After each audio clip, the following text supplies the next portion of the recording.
ఓం శ్రీ గురుభ్యో నమ. ఓం శ్రీ సరస్వత్యై నమ.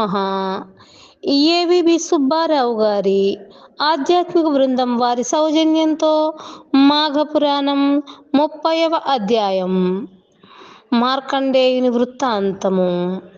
వశిష్ఠుల వారు దిలీపునకు మృగశృంగుని వివాహము, మృకండుని జననము, కవి విశ్వనాథుని దర్శనము, విశ్వనాథుని వరం వలన మార్కండేయుని బడయుట మొదలగు వృత్తాంతములను వివరించి, మహారాజా, ఇక మార్కండేయుని గురించి వివరింతును, శ్రద్ధగా ఆలకింపుమని ఈ విధముగా చెప్పదొడంగిరి.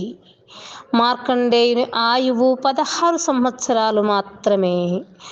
రోజులు గడుచుచున్న కొలది తల్లిదండ్రులకు దిగులు ఎక్కువగుచుండెను. 5 ఏళ్ళు నిండగానే కుమారునికి ఉపనయనాది వైదిక కర్మలన్నింటినీ పూర్తి చేసిరి. 6వ ఏడు దాటగానే మార్కండేయుని చదివించుట ప్రారంభించిరి. అతడు తన తండ్రి వలనే అచిరకాలములో సకల శాస్త్రములు, వేదాంత పురాణేతిహాసములు, స్మృతులు పఠించి గుణవంతుడని ప్రశంసలను పొందెను. అయినను మరుద్వతి మృకండులు నిత్యమును మార్కండేయునకు, కుమారా, నీవు పసితనమునందే సకల శాస్త్రములు అభ్యసించి నీ బుద్ధి కుశలతచే అందరి మన్ననలను పొందుచున్నావు. అందులకు మేమెంతయో ఆనందించుచున్నాము. అయినను గురువుల ఎడ, పెద్దల ఎడ, బ్రాహ్మణుల ఎడ మరింత భక్తిభావముతో మెలగవలయును. వారి ఆశీస్సులు నీకు మంగళకరమగును. కావున నీవట్లు చేసినచో నీ ఆయుర్దాయము వృద్ధి అగును అని చెప్పుచుండెడివారు. అటుల 15 సంవత్సరములు గడిచినది. రోజు రోజుకు తల్లిదండ్రుల ఆందోళన, భయము ఎక్కువగుచున్నవి. పరమశివుని వరప్రసాదమగు మార్కండేయుని జన్మదినోత్సవము చేయవలనని తలంచి మహారుషులందరకును ఆహ్వానము పంపినారు. మునీశ్వరులు, గురువర్యులు మొదలగు వారందరూ మృకండుని ఆశ్రమమునకు వచ్చిరి. అందుకు మృకండు ఆనందించి అతిథి సత్కారములు చేసెను. మార్కండేయుడు వచ్చి పెద్దలందరకును నమస్కరించినాడు. అటులనే వశిష్ఠునకు నమస్కరించగా ఆయన మార్కండేయుని వారించినారు. అటుల చేసినందులకు అందరూ ఆశ్చర్యపడి, మహానుభావా, మీరిటు వారించుటకు కారణమేమిటి అని ప్రశ్నించింది. అంత వశిష్ఠుల వారు, ఈ బాలుడు కొద్ది దినములలో మరణించగలడు. మీరందరూ ఇతనిని దీర్ఘాయుష్మంతుడవు కమ్ము అని దీవించితిరి గదా, అదెటులాగును? ఇతని ఆయుర్దాయము 16 ఏండ్లే కదా. ఇప్పుడు 15వ జన్మదినోత్సవము జరుపుచున్నారు.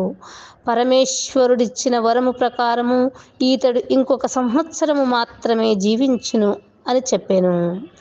అంతవరకు మార్కండేయుని దీవించిన మునీశ్వరులందరూ చాలా విచారించిరి.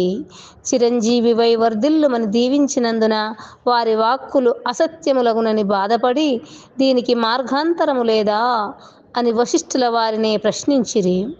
వశిష్ఠులు కొంతసేపు ఆలోచించి, మునిసత్తములారా, మనమందరమును ఈ మార్కండేయుని వెంటబెట్టుకొని బ్రహ్మదేవుని వద్దకు పోవుదము రెండు అని పలికి తమ వెంట ఆ మార్కండేయుని తోడుకొని పోయిరి.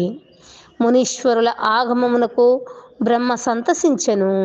మునులందరితో పాటు మార్కండేయుడు కూడా బ్రహ్మకు నమస్కరించగా, బ్రహ్మ, చిరంజీవిగా జీవించు నాయనా అని దీవించెను.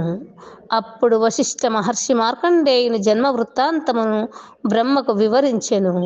బ్రహ్మ కూడా జరిగిన పొరపాటునకు విచారం వెళ్ళబుచ్చి కొంత తడవాగి, భయపడకుమని మార్కండేయుని దగ్గరకు చేరదీసి, పరమేశ్వరుడు ఈ బాలుని దీర్ఘాయుష్మంతునిగా చేయునుగాక అని తన మనస్సులో శివుని ధ్యానించెను. అంతట మునుల వంక చూచి, ఓ మునులారా, మీరు పోయి రండు, ఇతనికి ఏ ప్రమాదమునూ జరగనేరదు అని పలికి, వత్సా మార్కండేయ, నీవు కాశీక్షేత్రమునకు పోయి విశ్వనాథుని సదా సేవించుచుండుము, నీకే ప్రమాదము కలగదని ధైర్యము చెప్పి పంపివేశెను.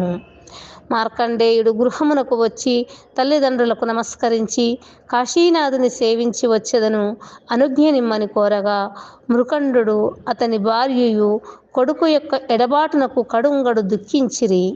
ఎట్టకేలకు మార్కండేయుని దీక్షను కాదనలేక కుమారుని విడిచిపెట్టి ఉండలేక అందరూ కాశీక్షేత్రమునకు బయలుదేరిరి. మృకండు కుటుంబ సహితముగా కాశీకి పోయి విశ్వేశ్వరాలయ సమీపమందొక ఆశ్రమము నిర్మించెను. మార్కండేయుడు శివధ్యానపరుడై రాత్రింబవళ్ళు శివలింగము కడనే ఉండసాగెను. క్రమముగా అతడు 16వ ఏట ప్రవేశించెను. మరణ సమయం ఆసన్నమైనది. యముడు తన భటులతో మార్కండేయుని ప్రాణములు కొని తెమ్మని చెప్పగా ఆ నిమిత్తమై వారు శివ సన్నిధిలో ధ్యానము చేసుకునుచున్న మార్కండేయుని కడకు వచ్చేసరికి ఆ సమీపమందు నిలవలేకపోయిరి. కాలపాశము విసురుటకు చేతులు నెత్తలేకపోయిరి. మార్కండేయుని చుట్టూ మహా తేజస్సు ఆవరించింది. ఆ తేజస్సు యమభటులను అగ్నికణముల వలె బాధించెను. ఆ బాధ కోర్వలేక భటులు పోయి జరిగిన వృత్తాంతమును యమునికి ఎరిగించగా యముడు ఆశ్చర్యపడి తానే స్వయముగా వచ్చి మార్కండేయునిపై కాలపాశమును విసిరెను. మార్కండేయుడు కన్నులు తెరిచి చూసేసరికి యముడు అతని ప్రాణములను తీసుకొని పోవ సిద్ధముగా నుండగా అతడు భయపడి శివలింగమును కౌగిలించుకొని ధ్యానించుసరికి కైలాసవాసుడగు పార్వతీపతి తన భక్తుని ఆక్రందనను విని మహారౌద్రాకారముతో శివలింగమును చీల్చుకొని వచ్చి త్రిశూలముతో యముని సంహరించి మార్కండేయుని రక్షించెను. యముడు చనిపోవుటచే అష్టదిక్పాలురు బ్రహ్మాది దేవతలు వచ్చి శివుని అనేక విధముల ప్రార్థించిరి. కోపము చల్లార్చుకో మహేష, యముడు తన కర్తవ్యమును నెరవేర్చినాడు. తమరు వరప్రసాదుడగు మార్కండేయునికి 16 ఏండ్లు మాత్రమే ఆయువు నిశ్చితిరి గదా. అతని ఆయువు నిండిన వెంటనే యముడు ప్రాణములు తీయుటకు వచ్చెను. తమరు మార్కండేయుని చిరంజీవిగా చేసితిరి. అందుకు మేమెంతయో ఆనందించుచున్నాము. కానీ ధర్మపాలన నిమిత్తము యముడు లేకుండుట లోటు కదా. కావున మరల యముని బ్రతికించుడని వేడుకొనిరి. అంతట ఈశ్వరుడు యముని బ్రతికించి యమ, నీవు నా భక్తుల దరికి రావలదు సుమా అని హెచ్చరించి అంతర్ధానమయ్యెను. పరమశివుని దయ వలన తన కుమారుడు దీర్ఘాయుష్మంతుడు అయినందులకు మృకండు మిక్కిలి సంతసించి తాను చేసిన మాఘమాస వ్రత ఫలమే తన కుమారుని కాపాడినదని నమ్మి ఈ మాఘమాస ప్రభావమును లోకులందరకు చెప్పుచుండెను. సర్వం శ్రీకృష్ణార్పణమస్తు. హరి ఓం తత్సత్.